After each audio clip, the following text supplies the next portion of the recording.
संत महात्मे काय येतात किंवा कशाकरिता त्याचं कारण त्या ठिकाणी सांगत असताना अवतार तुम्हा धराया कारण त्यांचा अवतार याच्याकरिताच आहे, उद्धाराया जन जडजीवा जडजीवाचा उद्धार करण्याकरिता संत महात्मे या ठिकाणी या मृत्यू लोकामध्ये त्या ठिकाणी या ठिकाणी आलेत. कशाकरिता?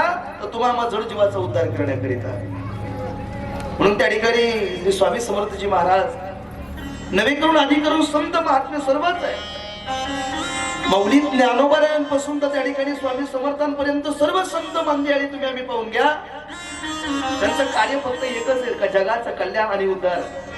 संत जास्त दिवस राहत नसतात. संत दिसायला तुमच्या आमच्या सारखेच आहे महाराज. समुद्र नदी नो हे पैगा पाषाण म्हणून लिंगा संत नवती जगा मानस आत्या सारखे. संत दिसायला जरी तुमच्या आमच्या सारखे असले पण त्यांच्यात आणि तुमच्या आमच्यात खूप मोठी तफावत आहे. आपण फक्त आपली चिंता करतो पण संत जगाची चिंता करतात. म्हणून आपल्या जीवनातलं सुख आणि आपल्या जीवनातलं दुःख बरं काही आपल्या जीवनातलं सुख आणि आपल्या जीवनातलं दुःख आपण शेजाऱ्याला सांगू नका. आपल्या जीवनातलं सुख आणि आपल्या जीवनातलं दुःख जर तुम्ही शेजाऱ्याला सांगाल तर शेजारा ऐकताना त्या ठिकाणी शेजारचा रडून ऐकत आणि जगाला सांगताना हसून सांगत. आपल्या जीवनातलं सुख आणि आपल्या जीवनातलं दुःख त्या ठिकाणी ऐकताना त्या ठिकाणी रडून ऐकत पण जगाला सांगताना हसून सांगत. म्हणून आपल्या जीवनातलं सुख आणि आपल्या जीवनातलं दुःख जर सांगायचं झालं तर फक्त स्वामींना सांगा, इतरत्र कुणाला सांगू नका. सोडवणार ते एकच आहे. कारण त्यांचं वाक्य बघता फक्त तू माझा धावा कर, मनोभावाने सेवा कर, भिवू नकोस मी तुझ्या पाठीशी आहेच आहे. फक्त मनोभावाने सेवा करा. त्या ठिकाणी स्वामी समर्थ म्हणजे काय, त्यांच्या नावामध्ये अशा तरी काय ताकद आहे. कुणाला समर्थ म्हटलं जात नाही, कुणाला स्वामी म्हटलं जात नाही आणि कुणाला स्त्री म्हटलं जात नाही. काही माणसं असेल स्त्री हा शब्द किती महत्वाचा आहे. श्रीकांत महाराज वा, स्त्री हा शब्द एवढा महत्वाचा आहे, हा कुणाला वापरून चालत नाही. एखाद्याला स्त्री नाव टाकलं जातं, स्टेजवरती जातो, पुढारीने त्या ठिकाणी वरतून सांगतो खाली उतर म्हणे आणि तो खाली गेल्यानंतर शेजारचा विचारतो काय काय म्हटलं रे तो, काय नाही म्हटला.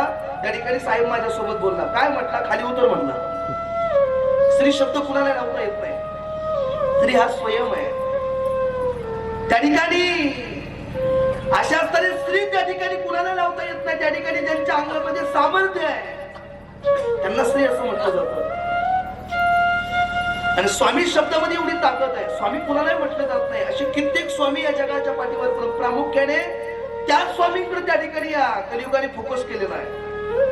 असे स्वामी कोण आहेत? या स्वामी शब्दातली ताकद नेमकी काय? स्वा म्हणजे त्या ठिकाणी समर्पण करणे. एखादा अग्नी त्या ठिकाणी देवता असेल त्या ठिकाणी तुम्ही आम्ही ब्राह्मण देवता सांगत असते स्वा म्हणा आणि त्या ठिकाणी टाकून द्या. स्वा म्हणजे त्या ठिकाणी समर्पण करणं आहे. पण कसलं समर्पण? पुढचा शब्द लय महत्वाचा आहे. मी पणाचं ज्यांनी समर्पण केलेलं आहे ना, ज्यांनी स्वहा केलेला आहे ते स्वामी आहे. मी म्हणजे काय? तर मी म्हणजे अहंकार. जगाच्या पाठीवर हा अहंकार आहे. ज्याच्या जीवनामध्ये हा अहंकार आला लय मोठारी माणसं आहेत बाबा. जयकुमार दादा अशी कित्येक मोठारी माणसं आहेत पण त्यांच्या जीवनामध्ये मी आल्यानंतर झालं असं. महाराज कित्येक मोठी माणसं असताना त्यांच्या जीवनामध्ये मी आला. महाराज सांगतात हा एकदा मी निघून गेला ना, अहंकार गेला आणि तुका म्हणे देव झाला. एकदा मी गेला का त्या ठिकाणी तो देव या पदाला प्राप्त होत असतो. तुम्ही आम्ही पाहिलं हा मी किती घातक आहे महाराज. जर त्या ठिकाणी मोठा महापूर आला आणि महापूर आल्याच्या नंतर उंच असणारी झाडं त्या ठिकाणी लपत नाही, खाली वाकत नाही.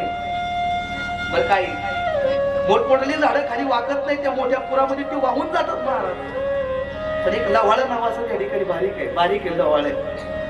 महापुरे झाडे जाते ते लवाळे वाचते का? तर ते नम्रतेने त्या ठिकाणी खाली शरण येत आहे आणि पाणी निघून गेल्यानंतर परत ताट उभं राहत. स्वामींच्या समोर जाताना आपण नम्रतेने गेलो पाहिजे. नम्र झाला होता तिने कोंडीने आणून. आपला पैसा किती आहे, आपली सत्ता किती, आपली संपत्ती किती ही स्वामींना सांगू नका. आपण किती नम्रतेने त्यांची सेवा करतोय, त्या ठिकाणी ते महत्वाचं आहे.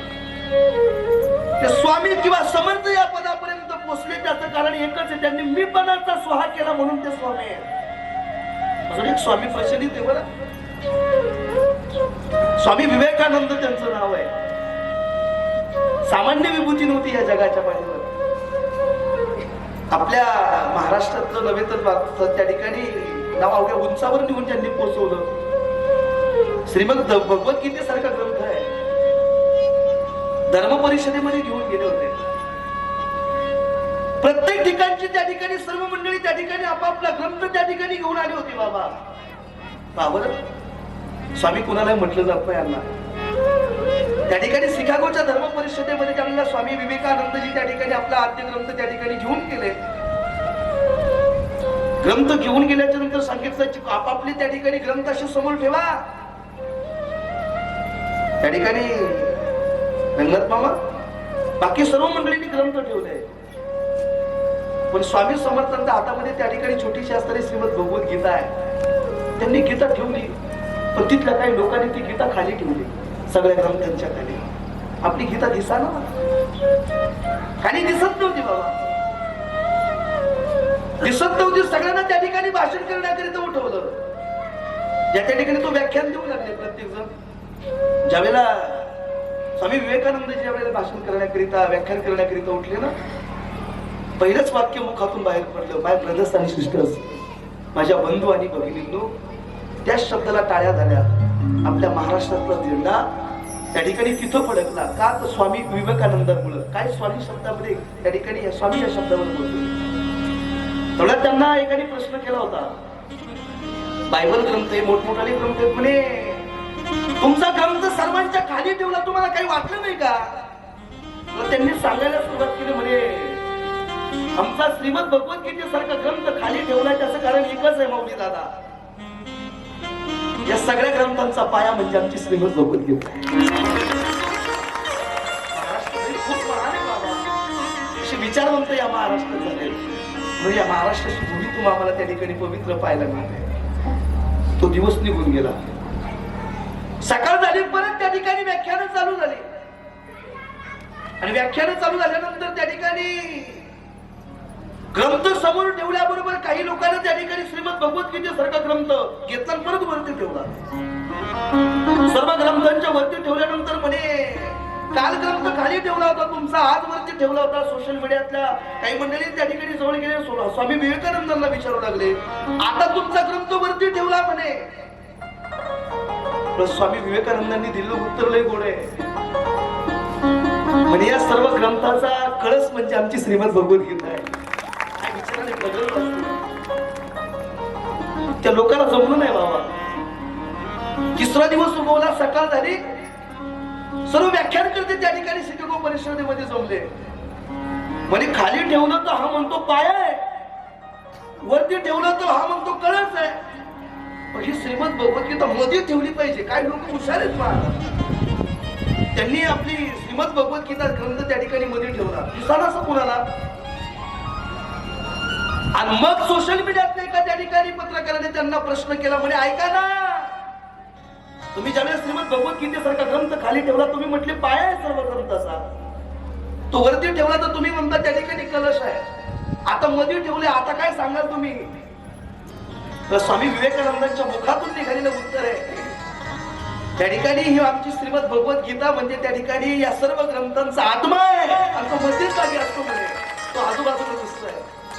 स्वामी म्हणजे सामर्थ्य. त्यांच्या जीवनात काय सांगत, सुंदर स्त्री त्या बाहेर निघाले आणि एका माऊलीच्या मुखातून वाक्य बाहेर पडलं म्हणजे त्या ठिकाणी तुमच्यासारखा मुलगा त्या ठिकाणी मला पाहिजे. स्वामी विवेकानंदांच्या मुखातून निघालेलं उत्तर आहे म्हणे, माझ्यासारखा मुलगा तुम्हाला पाहिजे ना, त्यासाठी लग्न करावं लागेल, या सर्व गोष्टी. त्यापेक्षा एक काम करा ना, तुम्ही मला मुलगा मानता का?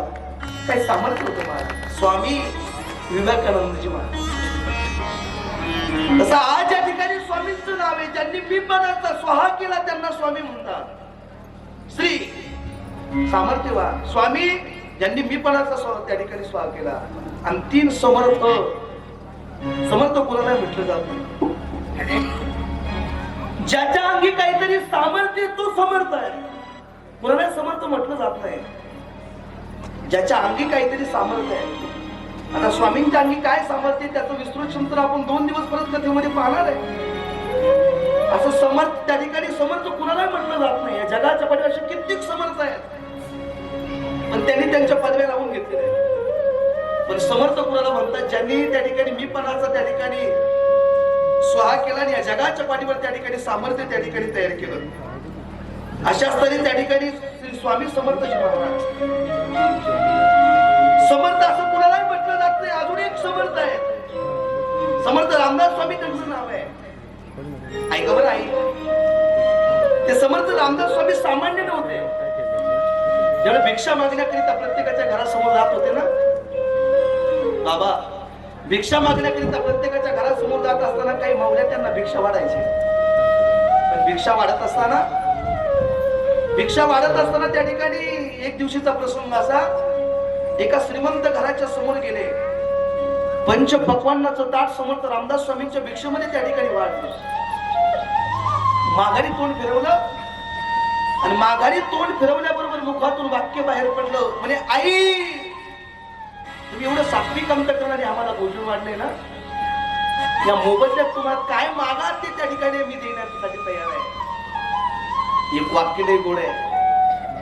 संत आणि भगवंत कोणत्या रूपाने आपल्या घरी येतील. मी काल वाक्य बोललो होतो. गेली 5, 10, 15, 20, 25, 30 वर्ष झालं तुम्ही स्वामींची सेवा करतायत ना. आई कोणत्या रूपाने स्वामी आपल्या घरी येतील, आपल्या घराचा, आपल्या कुळाचा, आपल्या परिवाराचा कधी उद्धार करतील कळायचं नाही. पण आल्यानंतर कळायला पाहिजे. आल्यानंतर त्या ठिकाणी आपल्याला कळायला पाहिजे ना.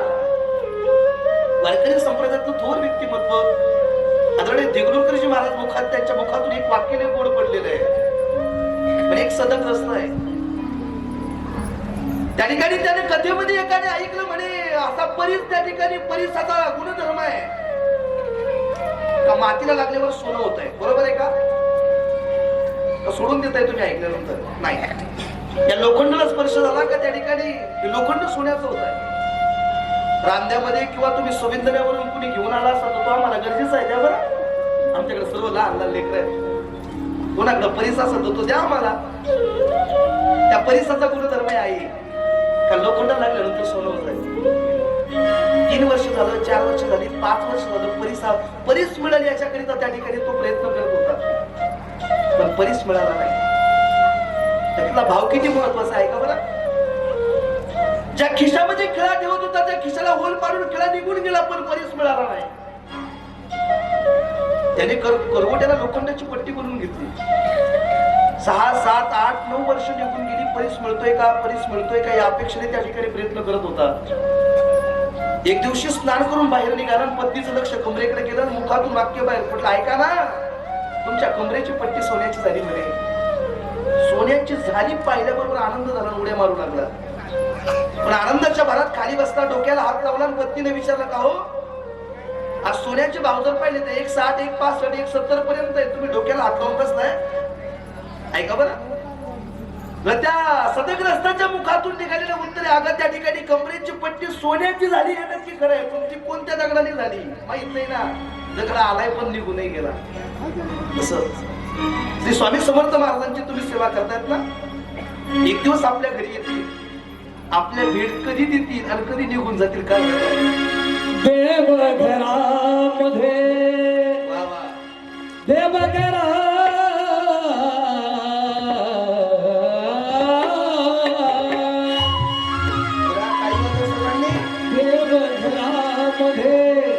दिवा जळतो, स्वामीवर पडतो प्रकाश,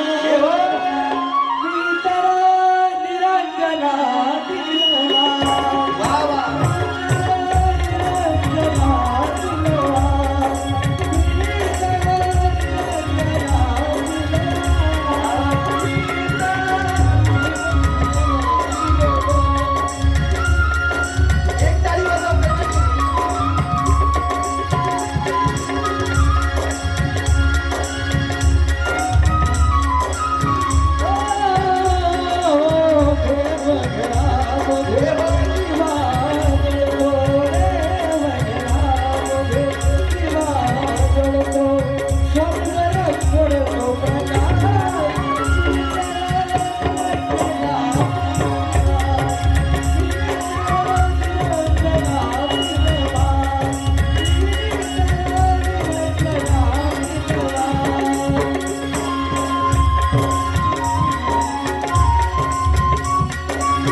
रूपाने संत येतील, कोणत्या रूपाने स्वामी आपल्या घरी येतील आई, आणि कोणत्या दिवशी आपला उद्धार होईल कळायचं नाही.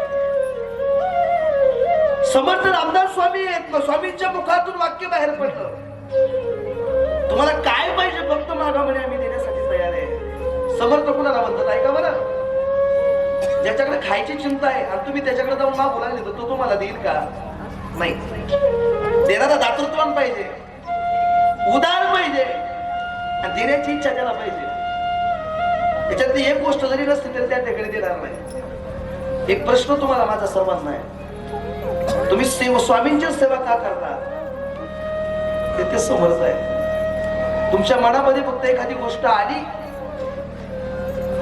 की मनातली गोष्ट परत मनामध्ये येईपर्यंत ती त्या ठिकाणी गोष्ट पूर्ण होते, अशा स्तरी समर्थ आहे. म्हणून तुम्ही सेवा करता ना. एवढे भाविक भक्त त्या ठिकाणी येतात का? तर समर्थ आहेत ते.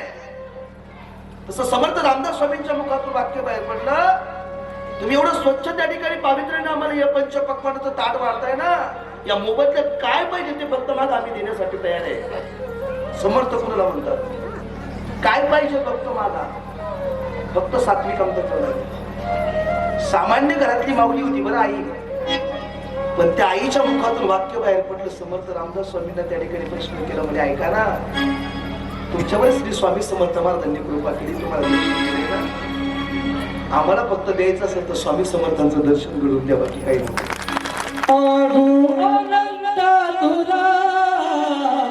लाख मोलाचा जन्म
स्वामी समर्थ महाराज की जय. लाख मोलाचा जन्म दिला, काय मागू अनंता तुला. एवढा लाख मोलाचा जन्म दिला ना, फक्त मला स्वामींचं दर्शन द्या. निघाली स्वामी त्या ठिकाणी, माघारी त्या ठिकाणी निघाली रामदास स्वामी. माघारी गेले त्या ठिकाणी, दररोज नित्यली मावरला, सकाळची वेळ भिक्षा मागण्याकरिता निघाले. हातामध्ये कमंडलू आहे, शेण काळ्या कचऱ्याने भरलेला गच्च कमंडलू निघाले. त्या माऊलीच्या घरासमोर आले, आणि त्या माऊलीच्या घरासमोर आल्याबरोबर मुखातून वाक्य बाहेर पडत्या क्षणी त्या माऊलीनं पंचपक्वानाचं ताट आणलं बरं आई. आणि पंचपक्वानाचं ताट आणल्याबरोबर मुखातून वाक्य बाहेर पडलं. पंचपक्वानाचं ताट घेऊन आले, आणि पंच पक्वानाचं ताट घेऊन आल्याबरोबर त्या माऊलीला प्रत्युत्तर केलं, स्वामी. समर्थ रामदास स्वामींना बोलू लागले, तुम्ही त्या ठिकाणी एवढं पंच पक्वानाचं ताट त्या ठिकाणी तुमच्यासाठी घेऊन आलोय आम्ही. हे घेण्याकरिता काहीतरी पात्र पुढं करा. लक्ष द्या बरं, किती वाक्य गोड आहे. हे घेण्याकरिता काहीतरी पात्र पुढं करा म्हटल्याबरोबर मुखातून वाक्य बाहेर पडलं. समर्थ रामदास स्वामींनी हातातला कमंडलू पुढे केला आहे. हातातला कमंडलू पुढे केला आणि हातातला कमंडलू पुढे केल्याबरोबर त्या ठिकाणी समर्थ रामदास स्वामींना वाढण्याकरिता, भिक्षा वाढण्याकरिता ती त्या ठिकाणी माऊली समोर आली. पाहिलं तर गच्च भरलेला कमंडलू आहे. त्या ठिकाणी शेण काळ्या कचराने गच्च भरलेला कमंडलू पाहिला आणि मुखातून वाक्य बाहेर पडलं, अहो तुम्ही एवढं अस्वच्छ पात्र आम्हाला त्या ठिकाणी भोजन घेण्याकरिता त्या ठिकाणी देताय ना, ते स्वच्छ करून द्या ना, स्वच्छ करून द्या म्हटल्याबरोबर मुखातून प्रत्युत्तर बाहेर पडलं, आमचं सामान्य भोजन घेण्याकरिता जर तुमचं पात्र स्वच्छ लागत असेल ना, ऐका बरं, सामान्य भोजन घेण्याकरिता जर पात्र स्वच्छ लागत असेल तर स्वामींचं दर्शन घडवून द्यायचंय. अंतकरण शुद्ध नको का, आधी अंतकरण शुद्ध करा. तुका म्हणे चित्त करा रे निर्मळ, येऊन गोपाळ राहे तिथे. सात्विक अंतकरणाचं अंत असं, नाहीतर मनामध्ये भाव नाही चालला देवाकडं. एक आंधळा सदग्रस्त आहे, किती भाव पाहिजे. आंधळा सदग्रस्त न चुकता स्वामींच्या मंदिरात येत होता बाबा, डोळ्याने दिसत नाही त्याला, आणि ज्याला डोळ्याने दिसतो तो मंदिरात आला आणि मुखातून वाक्य बाहेर पडलं, काय हे आंधळ्या, दिसत नाही तरी न चुकता मंदिरात कशा पाय येतोय, तुला डोळ्याने दिसत नाही ना म्हणे, मग मंदिरात येतोय कशाला. तर त्या आंधळ्या सदग्रस्ताने दिलेलं उत्तर किती गोड आहे पहा बरं. स्वामी भक्त ऐका सर्वांनी, त्या आंधळ्या सदग्रस्ताने दिलेलं उत्तर आहे म्हणे, मला डोळे नाही त्या ठिकाणी, स्वामी मला दिसते नाही म्हणून त्या ठिकाणी मी मंदिरात येतो, याचं कारण असं नाही. मग मला जरी स्वामी दिसत नसते म्हणून काय झालं, पण स्वामी मला पाहतात ना म्हणे, याच्याकरिता येतोय. भाव सात्विक करताना तर मनात भाव नाही, हे गोडले भाव घेत आहे. काय मनी नाही भाव म्हणे देवा मला पाव, मनी नाही भाव म्हणे देवा मला पाव, मनी नाही भाव म्हणे देवा मला पाव, मनी नाही भाव म्हणे देवा मला पाव.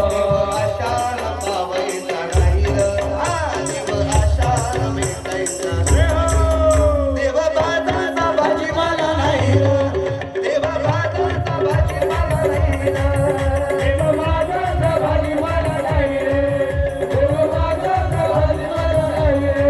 फक्त सात्विक अंतकरणाचा भाव पाहिजे. एक तारी बसा, सोन्याचा देव याला, तारी एक, सोन्या चांदीचा देव याला, चांदीचा देव याला, चांदीचा देव याला, चांदीचा देव याला, मातीचा देव त्याला पाण्यात दे, मातीचा देव त्याला पाण्यात दे. आशा पावायचा नाही देव, देवाचा भाजीपाला नाही, देवाचा भाजीपाला नाही, देवाचा भाजीपाला नाही, देवाचा भाजीपाला नाही, देवाचा भाजीपाला नाही. भाव म्हणे देवा मला पाव, म्हणे नाही भाव म्हणे देवा मला पाव, म्हणे नाही भाव म्हणे देवा मला पाव, म्हणे नाही भाव म्हणे देवा मला पाव. आशानं पावायचा नाही देव, आशानं भेटायचा नाही. श्री स्वामी समर्थ महाराज की जय. देव बाजारचा भाजी मला नाही, देव बाजारचा भाजी मला नाही, देव बाजारचा भाजी मला नाही, देव बाजारचा भाजी मला नाही, देव बाजारचा भाजी मला नाही, देव बाजारचा भाजी मला नाही.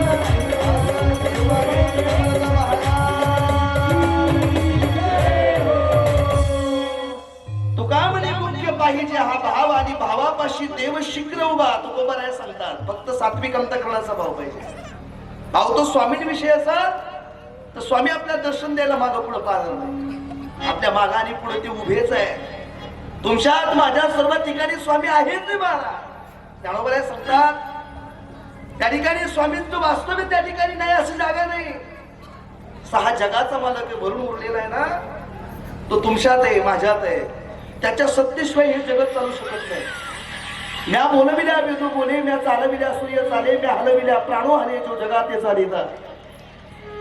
ज्ञानोबाचं किती गुण असं वर्णन आहे. तसं संत महात्मे प्रत्येकाच्या त्या ठिकाणी प्रत्येकामध्ये संत भरून उरलेले, फक्त ते कळले पाहिजे मला.